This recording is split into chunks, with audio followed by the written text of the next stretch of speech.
Good morning, good afternoon, good evening, folks. Michael Zuber, one rental at a time, back with his Tuesday expert, friend of the channel, content creator, awesome guy, Mr. Matt, the lumberjack landlord. How are you, sir? I'm doing awesome. In case people didn't recognize, I literally just looked and I have a Bruins sweatshirt on and a Bruins hat on. There's no Bruins tattoos, so I'm not taking anything off to show anybody anything. But if you couldn't tell, I watch a little bit of hockey. But go ahead. And I like basketball, if you can see my ball. Exactly. Yeah, there's the NBA championship trophy right there. Oh, yeah, there's lots of those. You know what? Being from Boston, we had a whole slew of those, and then not really any for 30 years. Oh, that's funny. That's funny. Well, hey guys, do me a favor. One of the things we do at One Rental at a Time is not only do we do a daily financial show, which is now 1,000 days in a row, but we bring on multimillionaires to talk about topics that should be important to you, because I believe any good YouTube channel needs different opinions. So if you like that, like, subscribe, comment, and please share. We are going to help 1 million people, but you need to help us do that. So in this topic, we are going to talk about the real estate slowdown, the real estate crash. There is one metric that matters. So I thought we would talk about that. Matt, what do you think? Yeah, I totally agree. And there is really only one metric that matters. And right now it's at an all-time low. Exactly. It's really hard to crash a market when your inventory is 25% of what it usually is. Yeah. So folks, in the real estate market, we're going to talk about a crash. Lots of people are out there asking about a slowdown. We both see a slowdown coming, but a slowdown does not mean negative. It's probably still positive. But there is one number you can watch, right? If we go into a recession, a nasty recession, rates explode to 10%. Yep. These are things that are going to impact this number, and that number is inventory. Inventory is the metric to watch. Real estate moves slow. We don't go down 1,000 points and then up 100 in one trading day like the Dow did yesterday. It moves far slower. So we talk about a buy box. You can look at the city, whatever you want to do. If you want to know when your market's going to get soft, track inventory. I would look every day. You could probably look weekly and be okay. But yeah, it is that simple. People keep asking me, when's it going to change? When's it going to change? Like, how's your inventory? Right. Oh, I've got 3. It's not going to change when you have 3. Right. Yeah, we have in the broad market for the state, we have 17 days of inventory based on the numbers. In my territory and my buy box, I have 7 buy box categories. I have a total market inventory of 3. It's 3. And now let's just for grins, what would that have been in like 2019? 45. So that, again, folks, like 40 to 50, yeah. So could real estate slow down or crash? Sure, but it's not going to do that when the inventory is 3. It will go from 3 to 7 to 12. And ultimately, very likely, if it's going to crash, go to 100. Yeah. It's not going to go to 45. It'll blow past that. Yeah. Now, even if it does that fast, it'll be quarters in the making, because that's right. Owners don't decide to sell at the same time. It's not one mass rush to the exit. So all of these people preaching crash videos, if you can tell me when the record low inventory of 920,000 homes in America quadruples, we can have that discussion. Yeah. If you tell me that real estate listings are going to quadruple in a year, you're a moron. That's just not going to happen. And again, you have a lot of, so I was on with Matt, the mortgage guy, last night on a live stream. We talked about that 18-month forbearance. A lot of people are finally coming out of the last wave of that.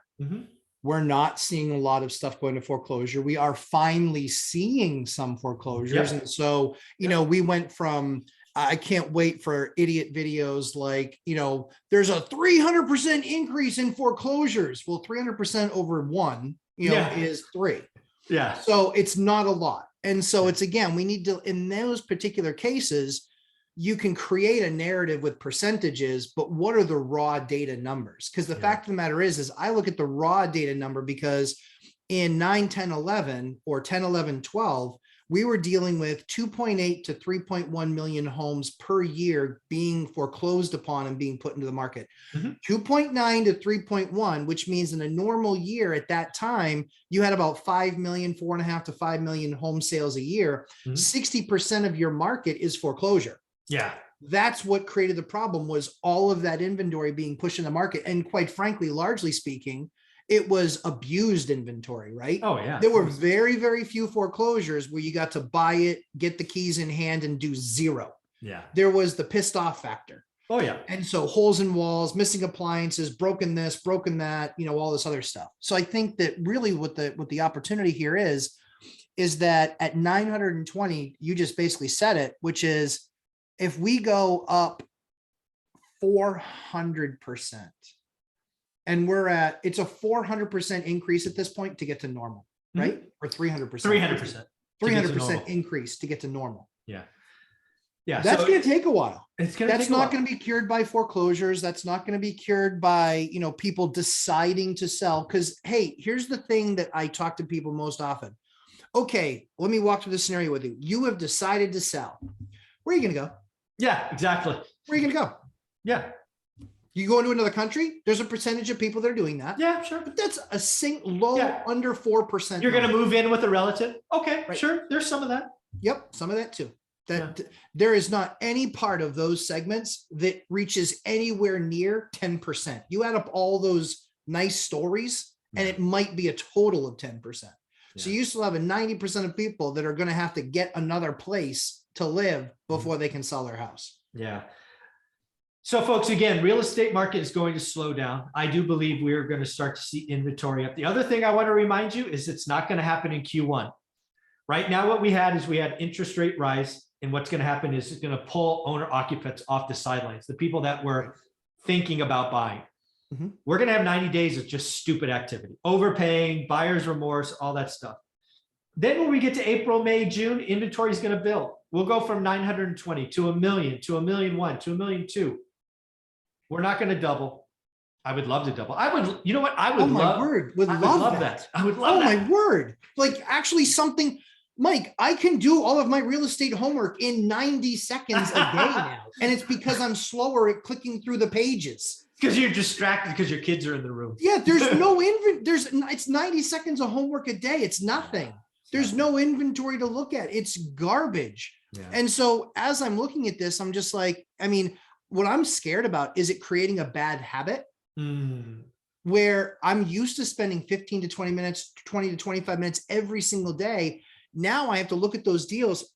Honestly, my search this morning, the only thing that qualified in the single family side was 4 brand new builds at $335 a foot.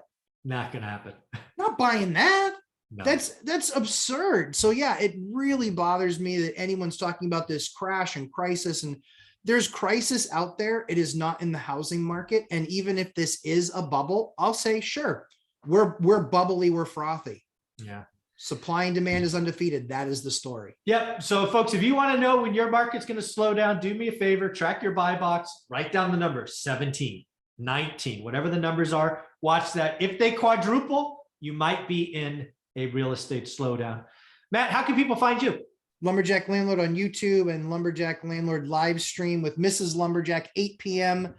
Thursday nights, Eastern time. We go for a couple of hours answering couples questions. If you have somebody in your couple or throuple that's on the fence, come on over, hang out with us, and we'll answer their questions. There you go, folks. Again, remember, we do this for you. One rental at a time is for you. We do a daily show. We have 8 multimillionaires that come back and talk to you. So like, subscribe, comment, and share. Thanks, bud. Thanks.